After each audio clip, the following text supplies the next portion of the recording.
guys, welcome to the channel. Today I'm going to show you how to replace your stabilizer link. Now the link I'm going to be replacing today is going to be the driver front side link, but this procedure also applies to both the passenger and rear sides as well. I'm going to provide you with everything you need, ranging from tools, torque specs, and the diagrams themselves from the service manual, so that you have everything you need. So without further ado, let's get to it. So the first thing we need to do is we need to remove the tire. To do this, we need jacks and jack stands to support the vehicle.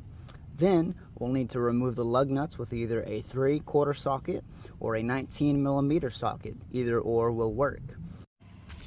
Now when jacking the vehicle with your jack, as I have here, you do need to be careful with the fender. The Sky and Solstices are known for having their fenders cracks for improper jacking, so I'm going to show you the right area and the consequences of not jacking properly. So where is it at here? So as we can see right here, I have my jack pad installed on my fender, and here's the fender. As you can see, the jack pad and the fender, they're like right next to each other. So what you'll see most of the time is either dealerships will use a lift or the mechanic will use the jack, either or, and they'll jack it up, and there's no jack pad here when you first buy the vehicle, and they'll put it on the fender and they'll damage the fender and it'll crack. So be sure when you jack this, if you don't have a jack pad, I'd buy some. I'll provide what I use here, or just put it on the correct spot. It's going to be right next to this little slot here. That's where it typically is. Just jack it up and try not to damage the fender. Alright, so here we have our car jacked up. Now one thing I do want to let y'all know, before you jack your car up, you're going to want to make sure to loosen those lug nuts. If you try to loosen your lug nuts after your car has already been jacked up, you're just going to get a spinning tire like so, and you're never going to be able to loosen those lug nuts. So be sure to loosen those up before you jack your car up. Alright, so our vehicle is jacked up. I have my tire off. There's the jack stand under there to help support it. And I have some wheel chocks down here, as you can see, to help keep the vehicle from moving. So the location of the sway bar stabilizer link is going to be right here. This is the front of the vehicle, of course. It's going to be this piece right here.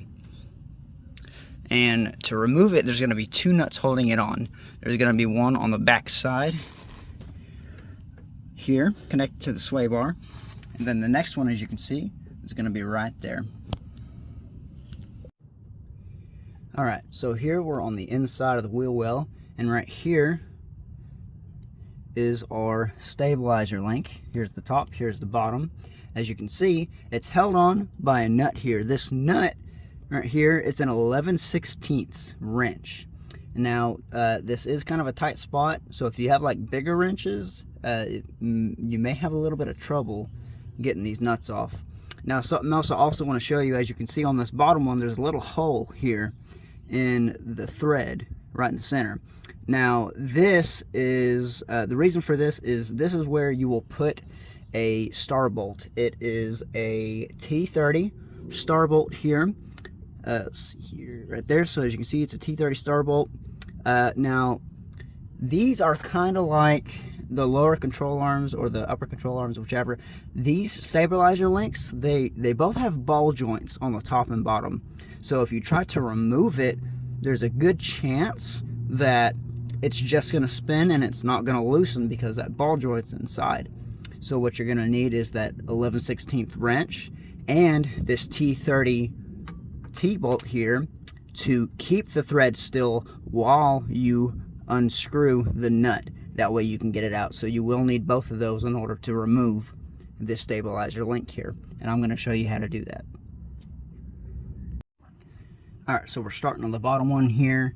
The reason I have it so zoomed in is I want y'all to see how this thread moves when I try to remove this nut here, and you'll see why. So got our wrench on, take your T30 or 3/16 and you'll slide it in here. Now what most people are going to want to do is like, oh, I have a socket, I'll loosen it from down here, right? Well, everything's exposed to the weather down here. Everything's been corroded, weathered, wore out, you name it. So the last thing you're going to want to do is you want to put all your force on a small little insert and ream it out, and then you have an even bigger problem. So you're going to want to loosen it with the wrench on the much bigger nut, and just use this as keeping the ball joint still. So something that you can do is most people would just loosen it up like so, and then I'll just reset the wrench. But what you can do here is, we've already kind of maxed out with the little bit of space we have here. Take out your T30 bolt here and move the wrench. As you can see the ball joint insert spinning, right? Well, put it back in there and loosen it again. There you go, and rinse and repeat. That way you don't have to deal with taking out the wrench, resetting it or whatnot. It's all contained and easy peasy. And so that's how you're going to remove that bottom nut there. Alright, so we got the nuts off of our link here, but now we have a problem. As you can see, there's a lot of pressure. It's in a bind at the moment. So how do we relieve that?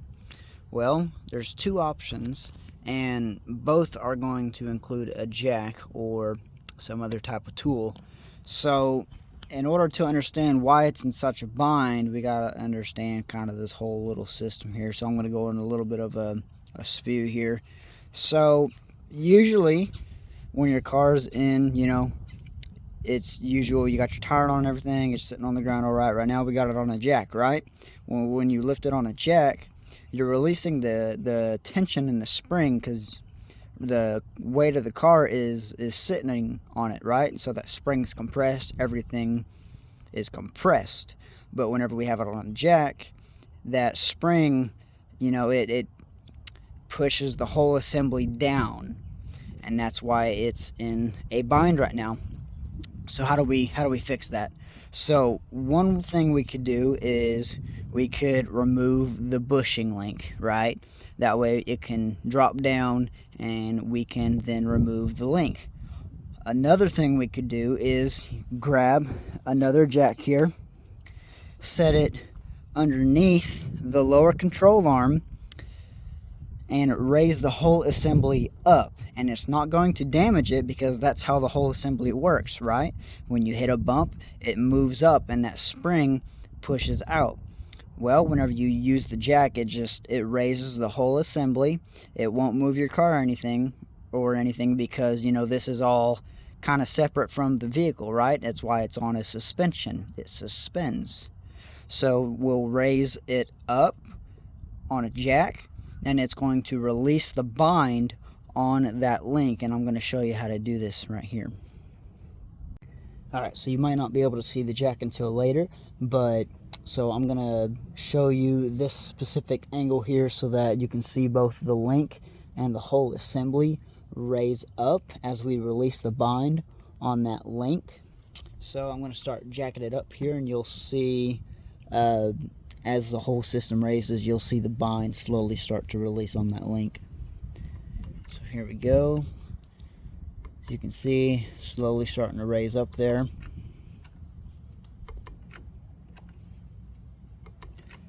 And once we get to a point, you'll see the link here start to rise up so that you can slide it out right there.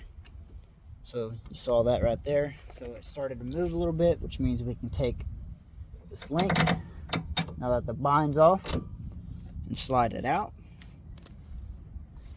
Take our new link, slide it in the bottom first, and then slide it on in there.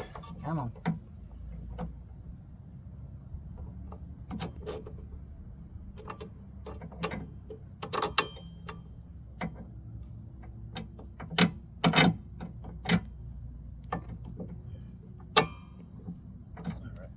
Like so. So we got the new one in there. So now what I'm gonna do is, I'm not going to release that bind yet.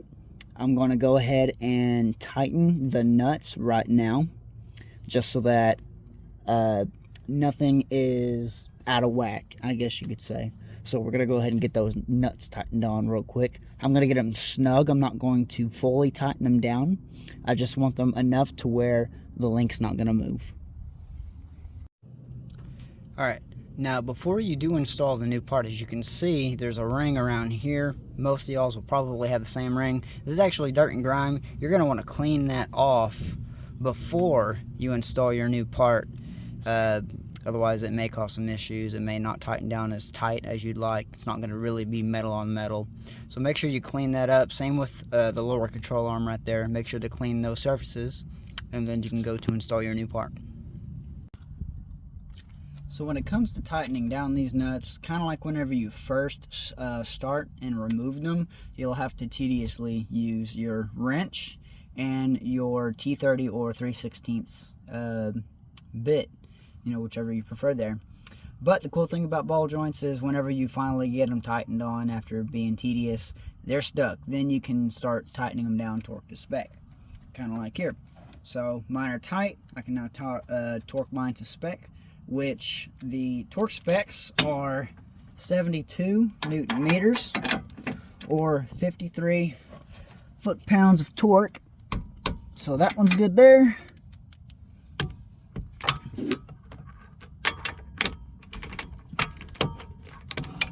Yeah.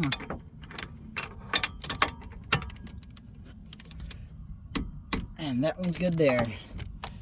So those are torqued to spec to 72 Newton meters and 53 foot-pounds. And then we can put our tire back on, and then we're pretty much done there. Alright, so I got my tire on and I got my lugs on, but they're not quite tight yet. So whenever it comes to tightening, you know, your lugs and everything, of course, you know, you can't really tighten them because your tire spins.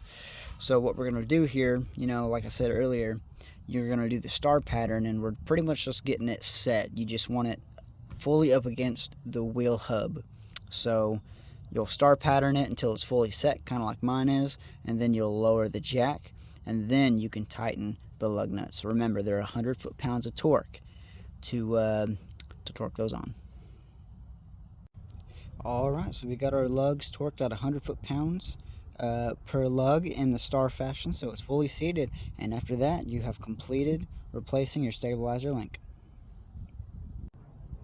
Alright, hey, thanks for checking out the video. I hope it helped you out today. I want to bring it to y'all's attention that I have a brand new website called the Kaswell's Kappa Center. It's going to be a conglomeration of all the information that I had in my Google Drive, except more visually appearing so that it's easier to read for anyone really. It's something I've wanted to do for a long time, so be sure to check that out. Other than that, that's all I have for y'all today, and I'll see you on the next video. Till then.